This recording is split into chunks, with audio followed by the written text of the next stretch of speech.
Hey, what's up, you succulent long pigs? I can't say that. No, greetings and salutations, that's what it is, to you people of the internets. So, I'm a bit behind, a bit kind of late to the party on this one, but I thought we'd talk about this. This is Transformers G.I. Joe crossover Hiss Tank Megatron. So this is the Cobra Hiss Tank, and it transforms into Megatron. The title doesn't give it away. Um, and this, at the moment, is going for a bargain on Game in the UK. You just lost the game.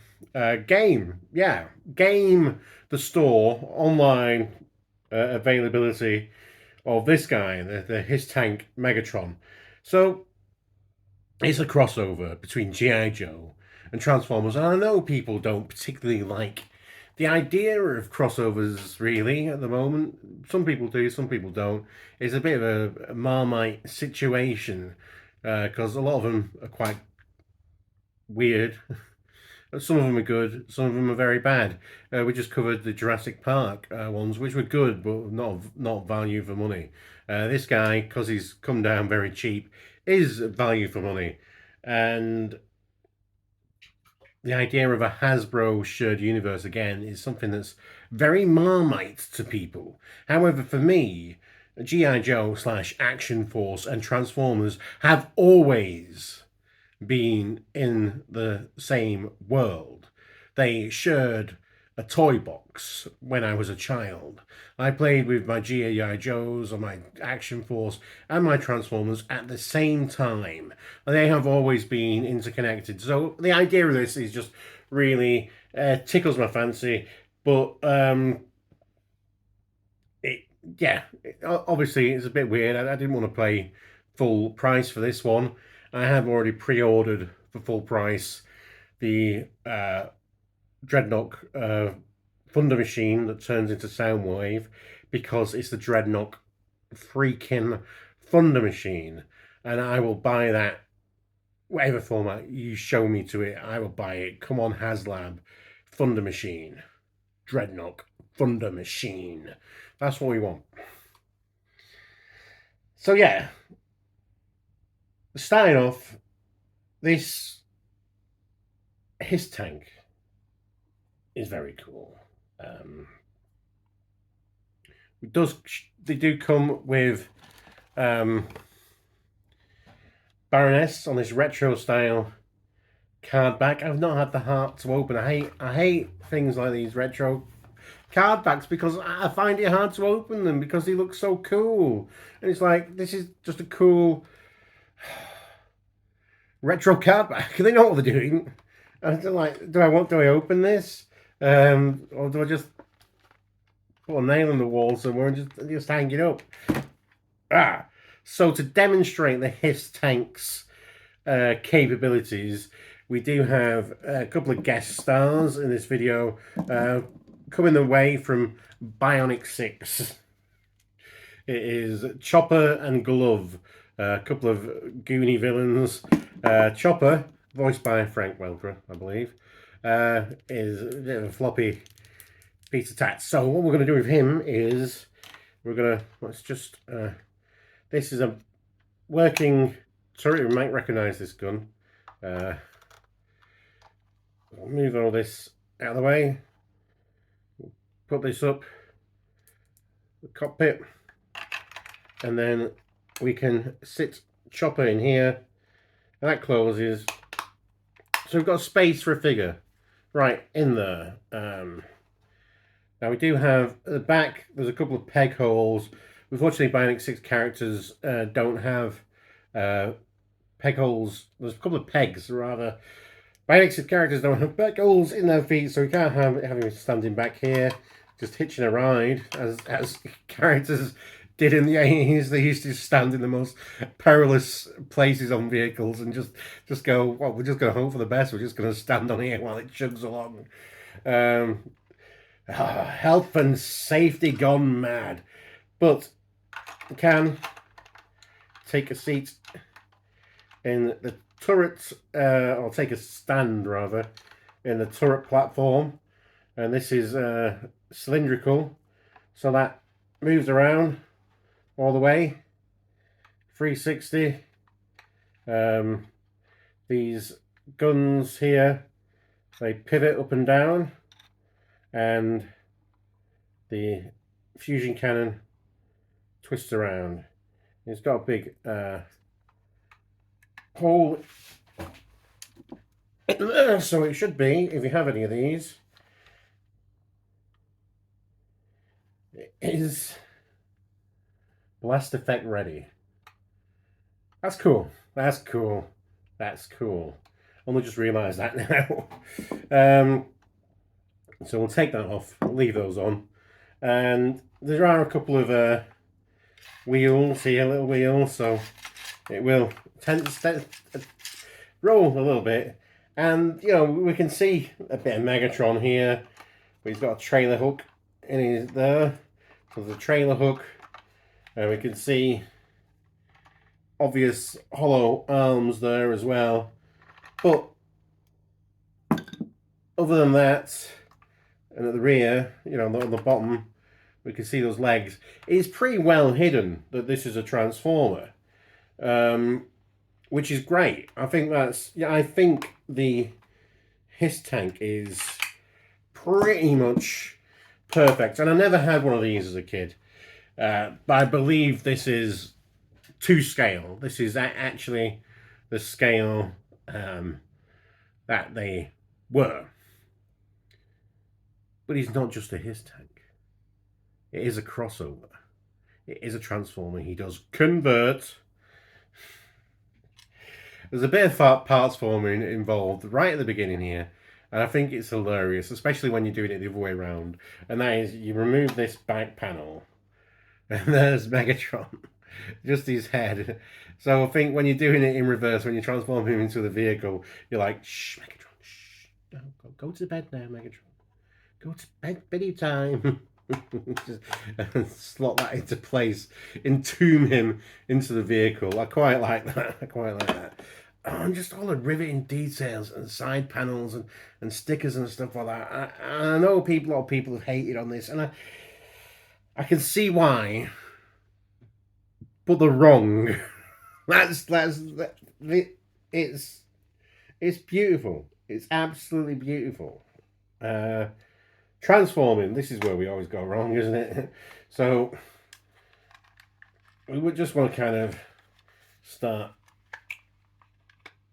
moving stuff around, really. So let's just get those over there. So this all flips out like so.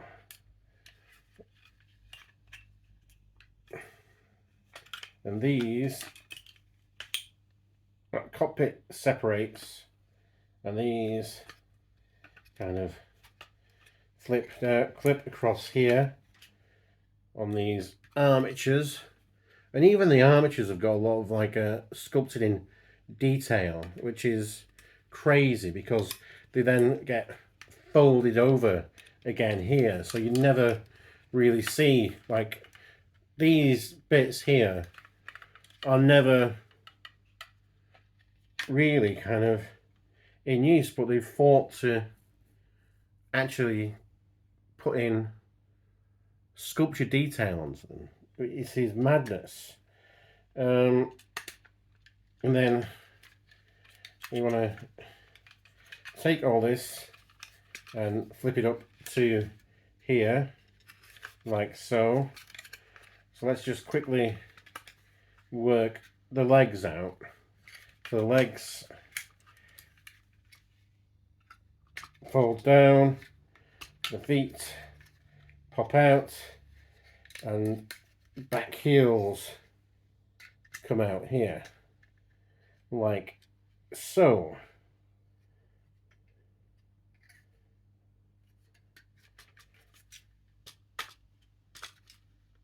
And there we go. The arms come down, and then this kind of, there's there's something that happens here, obviously, right? So we've got to unpeg these bits, and we're going to bring these down and put them down to the hips here, like so, and then this bit here at the back, that cockpit is going to fold down like so. We're going to hinge the chest, so it's hinge kind of into place. We put these armatures in too early because we've got to wait till his chest is in place, like so.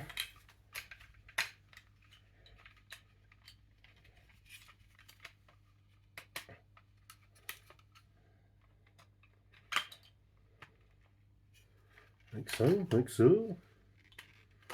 Make it so. Doesn't seem to be wanting to peg in right at the moment.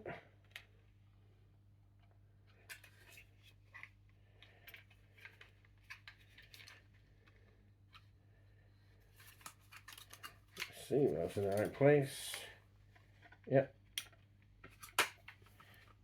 Pegs in. And then there's, yeah, so we flip that, we'll point that down, and we'll move that to the back, and then move that back again, like so. So we fold that, so it's cracked that way, so we can then move this, and then we can move this all the way back, and then it can go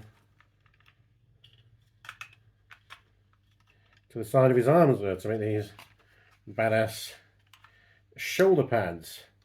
And then we can move this turret to behind Megatron's head. And there we have him. There's Megatron in his robot mode. And yeah, it's a bit of a... So look, can this lock into place? It should be able to.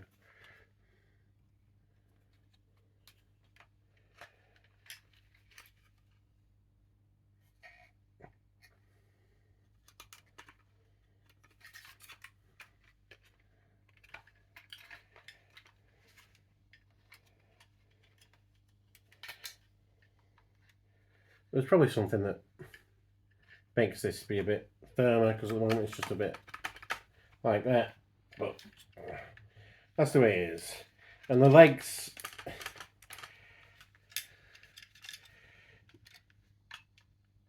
they don't feel very strong. Feels a bit wibbly wobbly here at the hips. Got a nice strong knee, single jointed.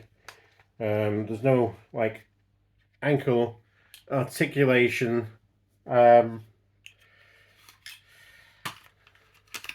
enough kind of interesting things going on at the arms, but it's one of those where if you want to pull the arm up, it kind of starts to, you know, if you don't move the shoulder pad out of the way first, it starts to kind of go catch on things and then wants to unpeg before it wants to move where you want it to go. There's a bicep swivel. There's nothing at the hands, which is a shame, I think, because the big old hands that have obviously had some big old budget restraints on them, you know, because we're all hollow too. Shadow play, more like cold play with this guy. And yeah, there's this egregious kind of gap here in the torso. I don't know if you can see that. It's just very, very obvious. You could post some letters through that. But I like the kind of detail here for these like missile hips. It's very kind of IDW. Yeah, the head sculpt is, that is a perfect Megatron head sculpt. But it's a G.I. Joe Action Force. It's this G.I. Joe. I just, Action Force was my childhood. Crossover. So it still has retained some compatibility there. So we have what was the back of the Hiss tank, and that can attach to Megatron as, that there's some ports here on his hands.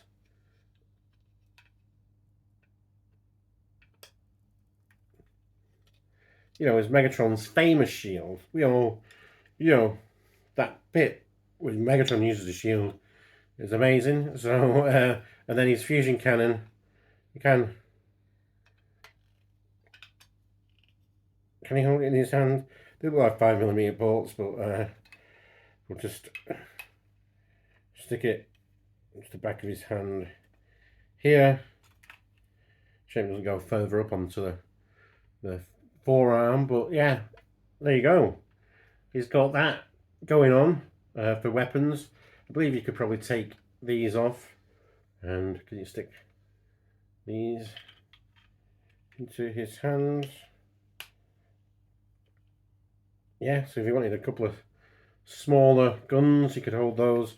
But, they are designed to stay here, and so you can still have this entire thing working in robot mode, so you can still have a little backup